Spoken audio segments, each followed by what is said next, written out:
પવિત્ર શ્રાવણ માસ દરમિયાન શિવાલયોમાં શિવભક્તોનું ઘોડાપુર ઉમટ્યું છે। ત્યારે મહેસાણા જિલ્લાના ઐતિહાસિક શહેર વડનગરમાં આવેલું હાટકેશ્વર મહાદેવ મંદિર અપરંપાર મહિમા ધરાવે છે। વડનગર ઇતિહાસમાં 7 વખત વસ્યું અને વિખેરાયું હોવા છતાં આ મંદિર સદીઓથી પોતાની જગ્યાએ અડીખમ ઊભું છે। ત્યારે આવો આ પૌરાણિક મંદિરના દર્શન કરી તેનો અદ્ભુત અને રોચક ઇતિહાસ જાણીએ।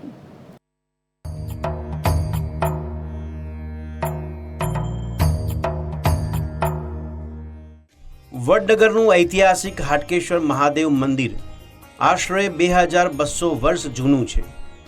શિવ ભક્તો માટે આ મંદિર આસ્થા અને શ્રદ્ધાનું કેન્દ્ર બન્યું છે। આ મંદિરની કલાત્મક કોતરણી અને આધ્યાત્મિક ઉર્જા ભક્તોને મંત્રમુગ્ધ કરે છે। પૌરાણિક કથાઓ મુજબ હાટકેશ્વર મહાદેવ સમસ્ત નાગર બ્રાહ્મણોના ઈષ્ટ દેવ ગણાય છે।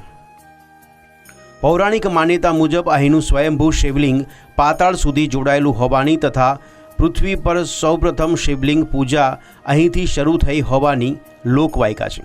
સ્કંદ પુરાણમાં એવું છે કે પૃથ્વી પર જે પહેલી લિંગ પૂજાની શરૂઆત થઈ એ હાટકેશ્વરથી થઈ। આના પછી 12 જ્યોતિર્લિંગ, જેવી રીતે 3 દેવીઓ છે, મહાકાલી, મહાલક્ષ્મી, મહાસરસ્વતી, એવી રીતે પૃથ્વી પર 3 લિંગ છે, જે આકાશમાં તારકેશ્વરમ, પાતાળમાં હાટકેશ્વરમ, મૃત્યુલોકે મહાકાલ ત્રયલિંગમ નમોસ્તુતે। હાટકેશ્વર દાદા 2000 વર્ષ પુરાણું મંદિર છે। આ સ્વયંભૂ છે, જાતે પ્રગટ થયું છે। આની પૂજા પહેલી બ્રહ્મા અને વિષ્ણુએ કરી હતી એવું આપણા સ્કંદ પુરાણમાં લખેલું છે। અમે તો અઠવાડિયામાં 2 થી 3 વાર જ્યારે ઈચ્છા થાય એટલે આવીએ છીએ અને અંદર બેસીને શિવલિંગની પૂજા કરીએ છીએ।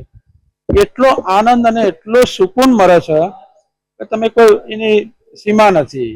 અને જે આપણો હાટકેશ્વર મહાદેવ છે એ સ્વયંભૂ લિંગ છે।